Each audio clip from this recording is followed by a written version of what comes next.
No importa lo que te detenga, despierta tus sentidos con la fuerza del tigre y el poder de hierbas aromáticas legendarias. Tiger Balm actúa rápido para calmar, revitalizar y restaurar. Siéntete mejor y vuelve a disfrutar la vida con Tiger Balm. Ser podcast.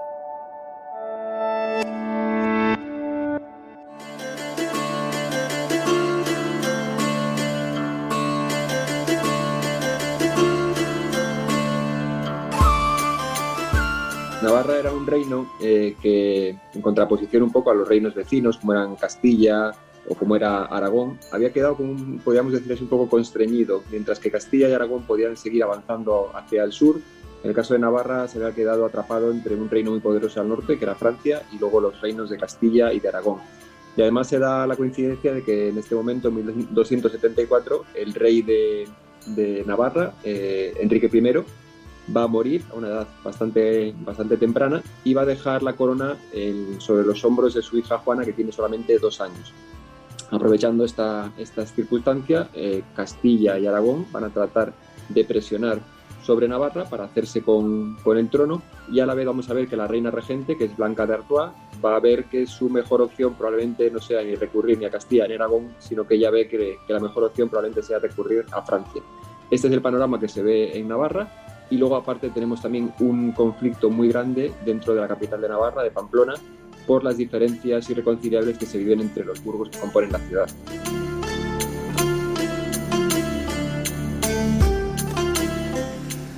Escuchábamos un corte de una entrevista que tuvimos aquí en este programa hace varias temporadas con Sergio Martínez, autor de la novela La ciudad enfurecida, publicada por Grijalbo, en donde en esta novela histórica nos hablaba de esa guerra civil en Navarra, esa guerra de la navarrería, esa guerra de los burgos, que de alguna manera también es el acicate, ¿no? La chispa de inicio de muchas de las controversias políticas, sociales, económicas del momento, que a la postre darían a luz, ¿no? con la historia de la Cámara de Comptos, que es la que estamos recordando en este programa especial de Ser Historia, aquí precisamente desde Pamplona, desde esta Cámara de Comptos, gracias al gobierno de Navarra y a la propia Cámara de Comptos.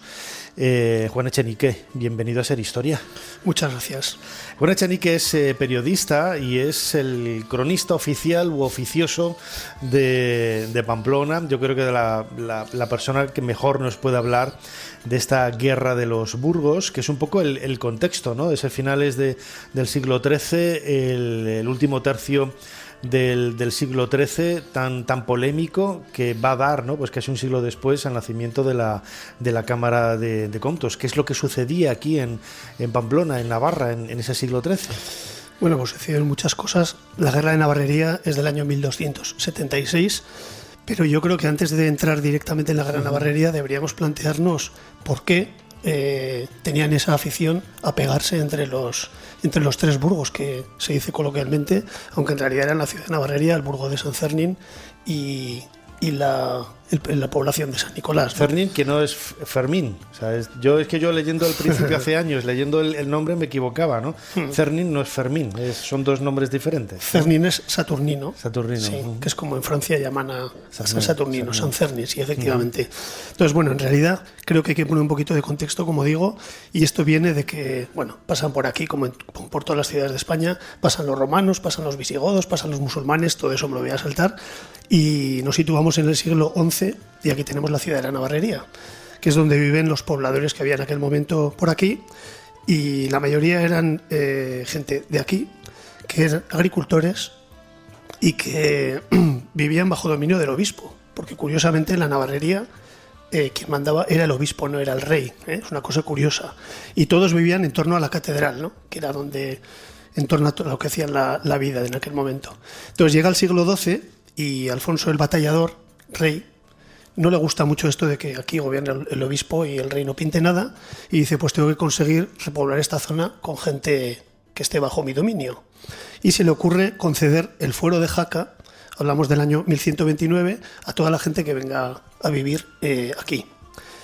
Eso, unido al Camino de Santiago, que lógicamente ya estaba en funcionamiento y tenía mucho prestigio, hace que vengan un montón de francos y se cree lo que es el burgo de San Cernin, el burgo de San Saturnino. Entonces, ¿qué ocurre? Que la gente que vive aquí desde hacía muchos años, de repente ve que los franceses que acaban de llegar tienen una serie de privilegios que ellos no tienen. Hablamos de privilegios económicos, de privilegios políticos, de privilegios jurídicos, y bueno, ya sabemos que no hay nada peor que la diferencia, y sobre todo que venga otro y que tengas la sensación de que vive mejor que tú, ¿no? Pues uno que viene de fuera, ¿no? Sí, encima. Entonces, esto ya a los de la navarrería, diríamos así coloquialmente, que les cabrea un poco, ¿no? Bueno, total, que lo de San Cernin, enseguida aquello funciona, se crea un poblado bastante notable, y ante ese éxito el rey dice, sigamos, y siguen con la población de San Nicolás, segunda mitad del siglo XII. Sigue viniendo gente, pero ya no solo francos, sino que vienen otros atraídos también de otros lugares de Navarra, porque dicen, ostras, esto, vivir ahí con estos privilegios es bastante mejor que lo que tenemos aquí, ¿no? Era como una Andorra de la época, casi, ¿no? Más o menos, o una Suiza, sí. Total, que encima a los de San Nicolás dicen, pues para vosotros también el fuero de Jaca. Y claro, ya los de Navarrería dicen, bueno, pero ¿esto qué es? ¿Nos están tomando el pelo o qué? Y entonces nos encontramos, finales del siglo XII, tres asentamientos diferentes. Uno de navarros, otro de franceses y otro mezcla. Uno en el que manda el obispo y dos en los que manda el rey. Y cada uno con su propio régimen, su propia muralla, su propio escudo, sus propios gobernantes, etc. Y por si todo eso fuera poco, en medio, una tierra de nadie, que es objeto también de constantes disputas y demás, ¿no? Entonces, bueno, se crea un clima ahí que ya vamos entendiendo por qué la guerra de la navarrería, ¿no?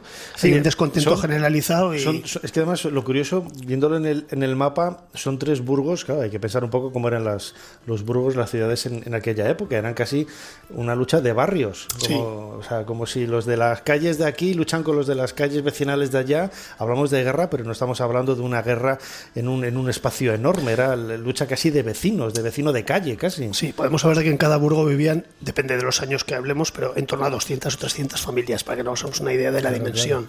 Cuando ya llegamos al privilegio de la Unión, 1423, que ya llegaremos, entonces eran 5.000 y pico habitantes. Por eso, para que nos hagamos una idea de la dimensión. Bueno, pues total, que en 1180 los vecinos de la navarrería, como digo, supongo que bastante cabreados, dicen, pues nosotros también nos vamos a dedicar a actividades comerciales y artesanales, porque ya se ve que esto da... dinero. Porque ellos eran, como digo, siervos del obispo, pagaban unos impuestos bastante notables, y sin embargo veían que los de enfrente eran comerciantes, artesanos, y ahí el dinero circulaba mucho más que en la navarrería, ¿no?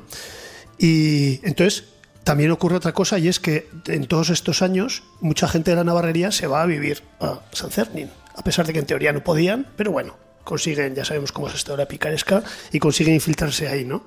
Y entonces, ¿qué hacen los de San Cernin? Dicen, esto no puede ser. Y prohíben a los procedentes, a los navarros, que vivan en el burgo de San Cernin, excepto para ser labradores o sirvientes. ¿Qué te parece? El top del trabajo. Incluso cada burgo, como ocurría en cada pueblo, en cada ciudad, tenía su propia iglesia. Navarrería tenía la catedral, San Nicolás tenía la iglesia de San Nicolás, San Cernin tenía la iglesia de San Cernin, y la iglesia de San Lorenzo, que se crea al otro lado del burgo, parece ser que es la iglesia que crearon para los navarros que hacían de sirvientes, de labradores de tal, con los de San Cernin, ¿no? Así que, en fin, un clima interesante. Un clima bastante tenso, ¿no? Que va a dar, como decíamos, a esa guerra, en donde además hay claro, por la propia naturaleza en la que se van generando esos burgos, claro, está implicado Castilla, está implicado Francia, está implicado Aragón, está implicado un montón de estados o de reinos más grandes, ¿no? Sí, mucho más grandes. Efectivamente, no somos solo... Pamplona es un sitio estratégicamente muy importante ya entonces, y es un lugar de paso, en fin, y entonces sí, están detrás efectivamente tanto Francia como Castilla, y muy detrás además, ¿no? Bueno, pues total, que esto sigue con que llega Sancho VII el Fuerte, y parece que este hombre estaba bastante posicionado en favor de San Cernin, el burgo más rico, el que más le rentaba, el que estaba bajo dominio del rey, y entonces este hombre publica una orden en el que prohíbe a Navarrería y a San Nicolás que sigan haciendo fortificaciones, porque estaban construyendo sus murallas, y este hombre dice, los de San Cernin podéis ir con la muralla, pero los demás no, con lo cual más leña al fuego, ya, ¿no? Sabemos quién se iba a llevar la primera torta, ¿no? Y así llegamos al preámbulo de la guerra de Navarrería, que es la guerra de la población. 1222, al parecer, aunque esto no es seguro, pero yo he leído a muchos historiadores que es lo que apuntan, los de la población hicieron oídos sordos de las normas y siguieron levantando sus murallas y tal, los de la población de San Nicolás solo en este momento, ¿eh? Y dijeron, sí, hombre, nos vamos a quedar nosotros sin muralla mientras estos están aquí reforzándose. Y entonces empezaron a levantar su muralla, y entonces los del Burgo de San Cernín, como solucionaban los temas en aquella época, entraron en la población de San Nicolás a saco, la destrozaron y...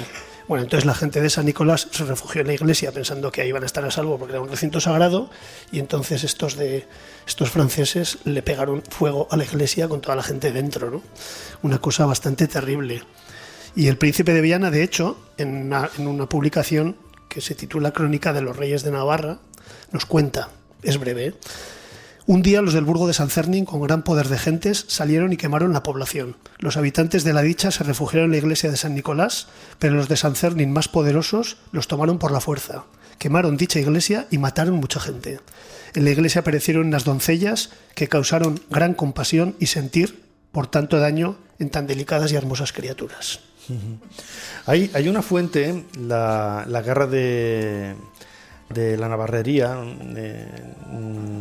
un poema, ¿no?, de Toulouse-Guillem de Arrelier, que por lo que tengo entendido, ¿no?, es una fuente directa de aquel momento, pero también está un poco condicionada por un poco lo que se quisiera contar, ¿no? Pero bueno, no deja de ser una fuente útil para conocer lo que sucedió en aquel momento, ¿no? Pues sí, efectivamente, Annelier, que tiene un paseo dedicado en la Rochapea, por cierto, nos cuenta que llega la guerra de Navarrería, como he dicho al principio, 1276, y eso es la destrucción total de la Navarrería. Hay saqueos, matanzas, violaciones, robos, fuegos, bueno, una barbaridad. Robaron todo lo que había en la catedral. El fuego tuvo tal magnitud que llegó hasta parte de la población de San Nicolás, que llegó a incendiarse también, ¿eh? Y en Navarrería, para que nos hagamos una idea de lo que fue aquello, no quedó ni un solo edificio en pie más que la catedral, que quedó dañada y que después una parte se vino abajo, ¿no? El hecho de que llegara el fuego al barrio colindante, ¿no?, es un poco, justifica lo que yo decía antes, ¿no? Es que estaban en el mismo espacio, eran calle con calle, casa con casa, o sea, que no estemos hablando de la guerra de España, Francia e Inglaterra, no. Que habían todos en un autobús. Había unos metros, efectivamente, entre un burgo y el otro, sí, así es.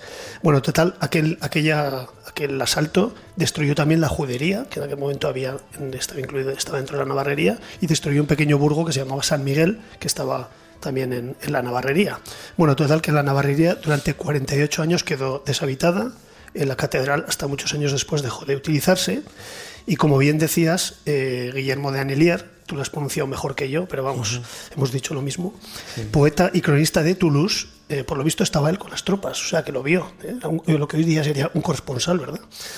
Y escribió un poema de más de 5.000 versos en provenzal, que tituló La guerra de Navarra, y que efectivamente, como bien decías, está considerado como la mejor descripción de lo que allí ocurrió, ¿no? Y él nos cuenta, en la iglesia podríais encontrar todo el tesoro de la ciudad, lo mejor y lo más querido. Allí veríais a los servidores de a pie correr por todas partes. Aquí veríais abrir y destrozar féretros, y esparcir cerebros, y despedazar cabezas, y tratar de malos modos a señoras y doncellas, y robar la corona del santo crucifijo, y coger y ocultar las lámparas de plata, y abrir las arcas y robar las reliquias, los cálices, las cruces y los altares. Veríais tomar muchas ropas y despojar a las mujeres.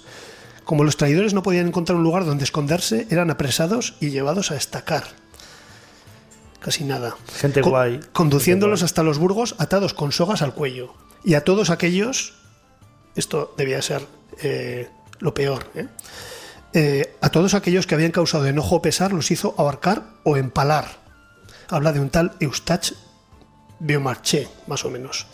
Y termina. A varios de los allí presentes los hizo arrastrar. A todos los demás los hizo llevar presos a Tiebas a morir de dolor. Jamás vi a ningún hombre vengarse tan bien. Termina Annelier.